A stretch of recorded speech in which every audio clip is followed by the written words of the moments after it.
Hey guys, this is Anthony Morganti. I am MrPhotographer.com. Yesterday, I posted a Luminar video, and in that video, I processed this horrible image in Luminar. Well, someone asked me if I could do the same video for Lightroom. Well, yes, I can. So I took this horrible image, I brought it into Lightroom, and I processed it into this.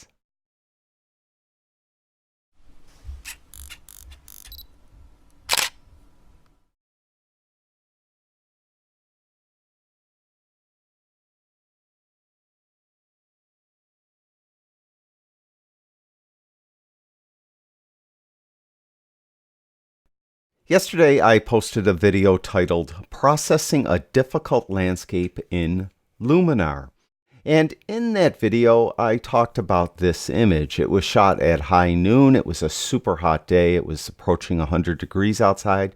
And as you could see, it was very, very hazy.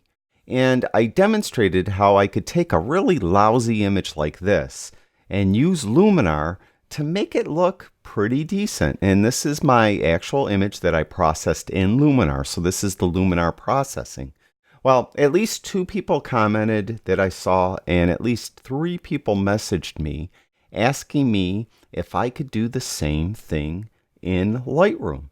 And sure, so I'm going to take the exact same image and I'm going to process it in Lightroom. Now, I'm not going to try to make it look exactly like this image. I'm just going to do my best to process it in Lightroom. So it may look considerably different, but hopefully it looks decent.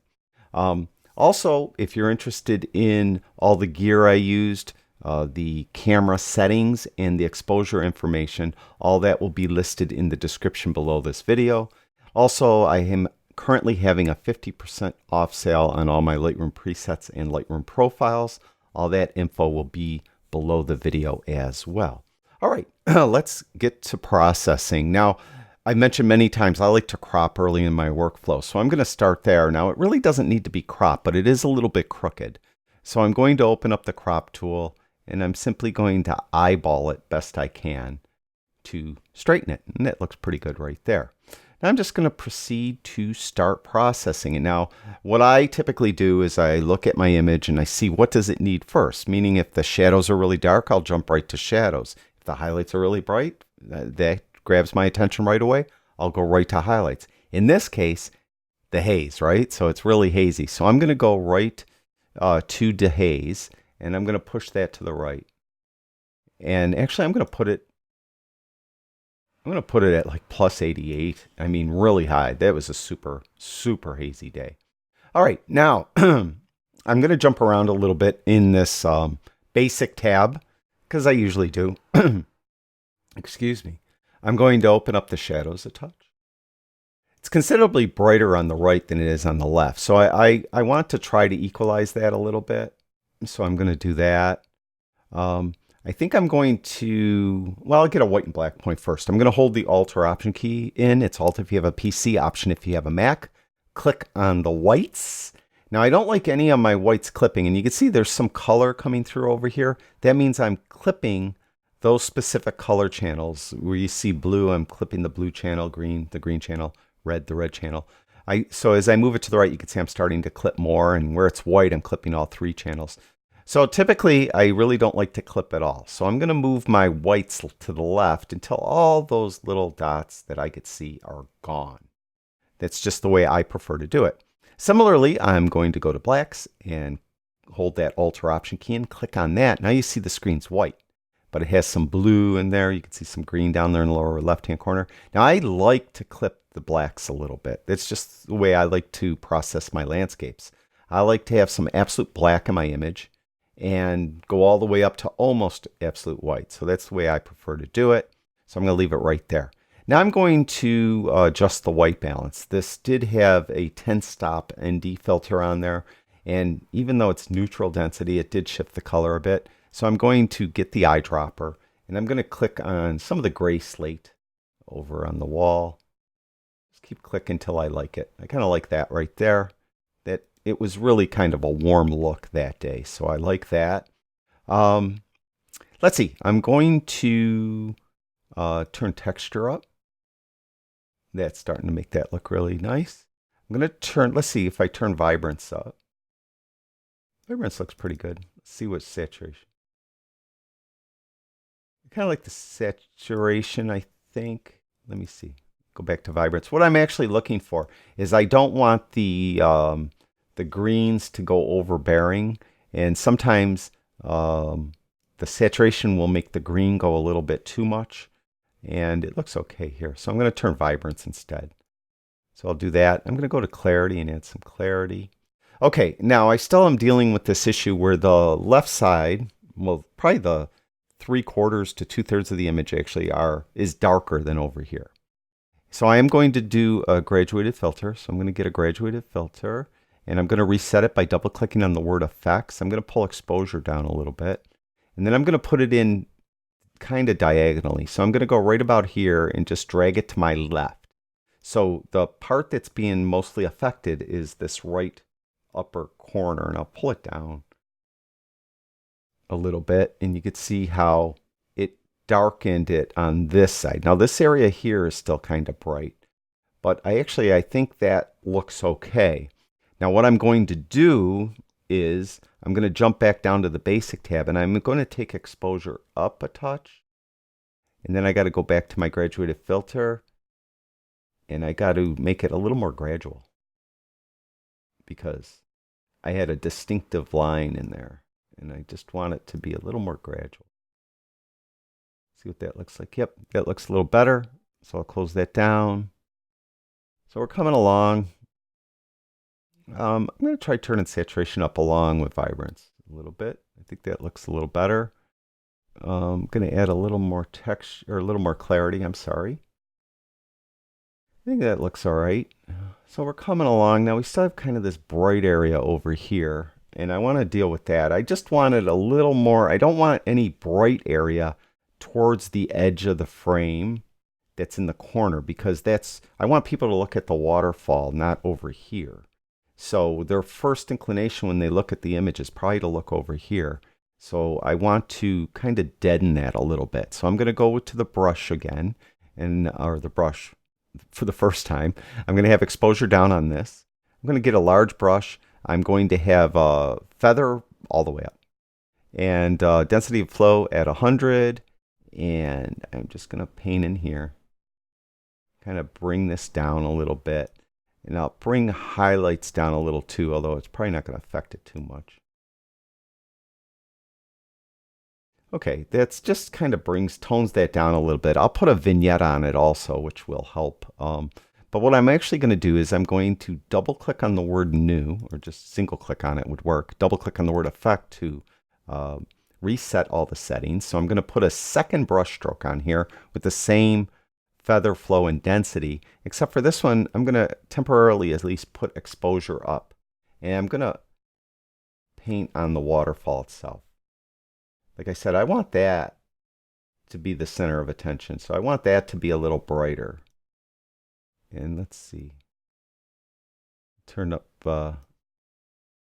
bring texture down a little bit on that. Bring clarity down a little bit on that.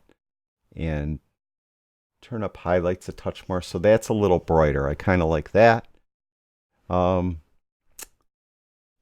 it's still like a little bit, I don't know, let's go to the tone curve. And what I want to do is I'm going to put a couple points on here. But on this point over here, I'm going to put another point there. This point here, I'm just going to pull down a little bit.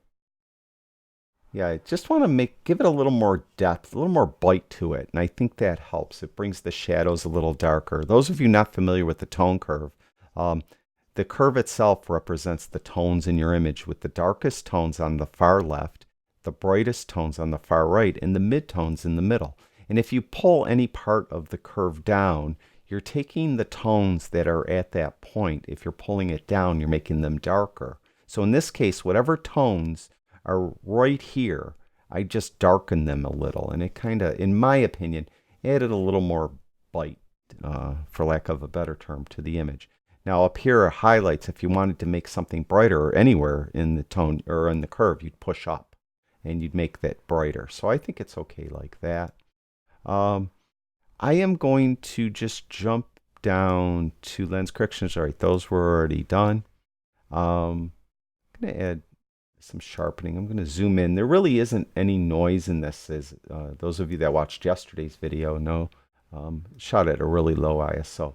So I am going to add a considerable amount of sharpening. I think, going to go up to the HSL, and I want to go to luminance, and I'm just going to move some sliders around to see if what gets affected. And you can see how the walls of the when I move orange, the walls of the cliffs here are being affected. So what I'm going to do is I'm going to go to saturation. I'm going to turn orange up. I want the orange a little more saturated. There was a lot of color here that the haze just kind of obliterated. So I want to bring that out a little bit. I'm going to go back to luminance. I'm going to, let's see, move yellow around. This will affect the vegetation more so. So I'm going to just tweak that up a little. And I'm going to bring green down a little. I typically do that. Blue, there's no sky, of course, but the waterfall is blue. It has some blue in it. So if I kind of could brighten that up with that slider there, that brings that a little brighter. So I kind of like it so far. And saturation, I think we're fine there. So I'm going to leave that alone. I'm going to jump down to calibration. A lot of times I like to take the saturation of the blue primary and move that up a little bit. And it kind of enhances the foliage. And if you had a blue sky, it would enhance the blue sky. But in this case, we don't. Doing that, though, I think it's making the waterfall a little bit too blue. So I'm going to jump back up to the HSL tab, go to luminance, and I'm going to reset the blue luminance values down to 0. I think that's okay. So, so far so good. I'm just going to go up. I'm not sure if it's still a tiny bit dark. I just kind of inch up that. If I add a little bit of contrast, make it pop a little better. I don't normally like to add contrast with the contrast slider, but this isn't a normal image. Now, as far as the vignette is concerned, if I go to the effects tab and I move the vignette to the left, it's going to put the vignette like, there's no way to center a vignette in Lightroom, unlike Luminar where I could kind of place it off center to the left. So I'm going to try something else. It doesn't always work or look right on all images. I'm going to go to 1:8. So to do that, I went to left panel at the top. If you don't see 1:8 there, you could use the drop down. So you could go to 1:8, and I'm going to get a radial filter. Now what I want to do is invert the radial filter, and I'm going to put kind of an oblong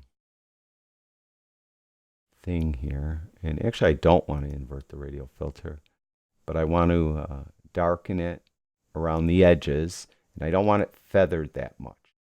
Like I don't want it like that either. I want somewhere in the middle. Like let me see it. I'm going to keep feathering all the way to 0 just so I could see it. And what I want to do actually is I want to offset it this way, so that it's making this side darker than this side. And then I'll feather it. And then I'll readjust the exposure so it's more natural looking. I think that looks pretty good. Now I'm going to go back to fit to screen in this left-hand panel. All right, let me turn the radial filter off. Yeah, I think that helps. It helps draw, I think, the viewer's attention more towards the waterfall. And that's what I want them to do, not as much on the edges. And that's it. I'm done. So this is before, and this is after. Before, after. This is the Luminar processed image. You can see it's considerably different.